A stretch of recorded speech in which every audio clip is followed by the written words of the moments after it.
Horror कहानियां थी। अगली मौत किसकी? संजीव अपने दोस्तों राघव और प्रतीक के साथ बियर बार में बैठकर बियर पी रहा था। संजीव आज बहुत खुश लग रहा था। अरे यार, आज की पार्टी में तो मजा आ गया।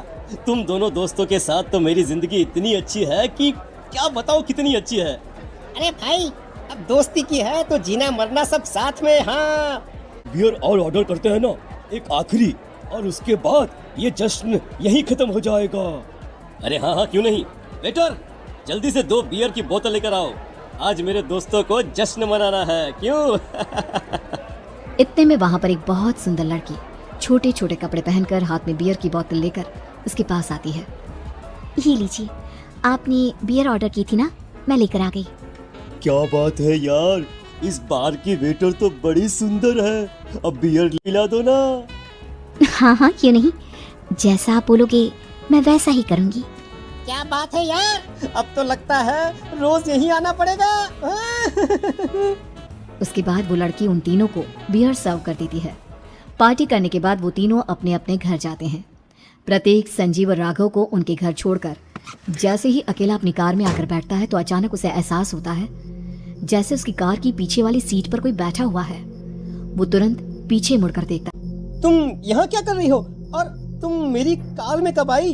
अरे तुम तो बार में वेटर थी ना। बस ऐसे ही मेरा दिल कर रहा था आपके साथ आपके घर चलने का, इसलिए मैं आपके साथ चली आई। अरे लेकिन तुम मेरी कार में आई कब? अभी कुछ देर पहले तो यहाँ पर मेरे दोस्त बैठे हुए थे। प्रतीक के इतना बोलते ही उस लड़के का चेहरा खतरनाक तरीके से बदल जाता है। उसकी आंखें पत्थर की तरह सफेद और पूरे शरीर पर नीली नीली नसें उभर आती है।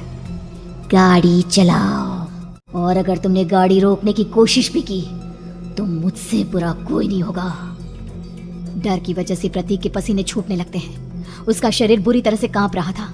प्रतीक बिना कुछ सोचे समझे कार को फुल स्पीड से चलाना शुरू करता है। चलते चलते वो शहर से दूर एक पहाड़ी पर पहुंच जाता है और सामने अब सिर्फ पहाड़ी का किनारा दिख रहा है, जिसे देख प्रतीक घबराकर अचानक से कार को ब्रेक लगाता है। देखो देखो देखो देखो, मुझे छोड़ दो मुझे।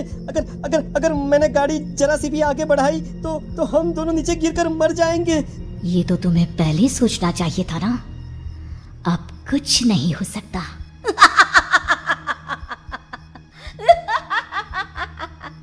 छोड़ दो मुझे। नहीं प्लीज मुझे छोड़ दो। प्लीज मुझे जाने दो। छोड़ दो मुझे। गाड़ी आगे बढ़ाओ। और तभी अचानक से बिना प्रतीक के स्टार्ट किए उनकी कार आगे बढ़ती है और गहरी खाई में गिर जाती है। उनकी आवाजें चारों तरफ सुनाई देती है।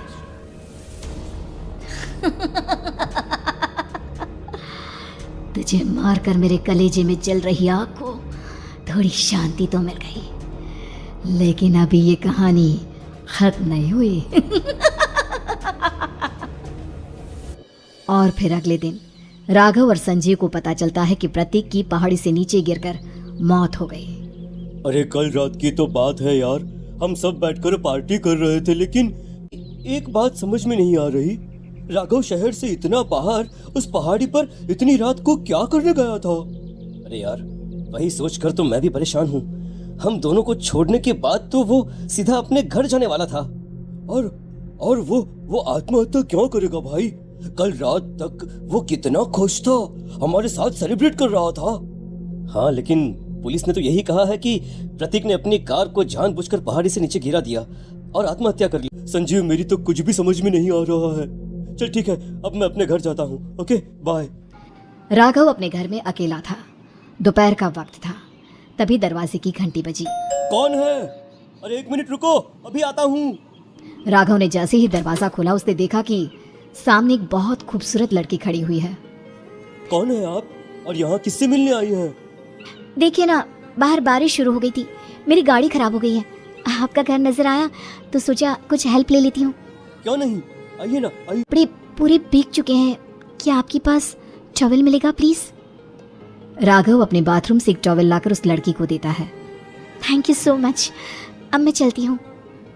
अरे इतनी क्या जल्दी है? आप चाहे तो बारिश रुकने तक यहाँ पर रुक सकती हैं। हाँ।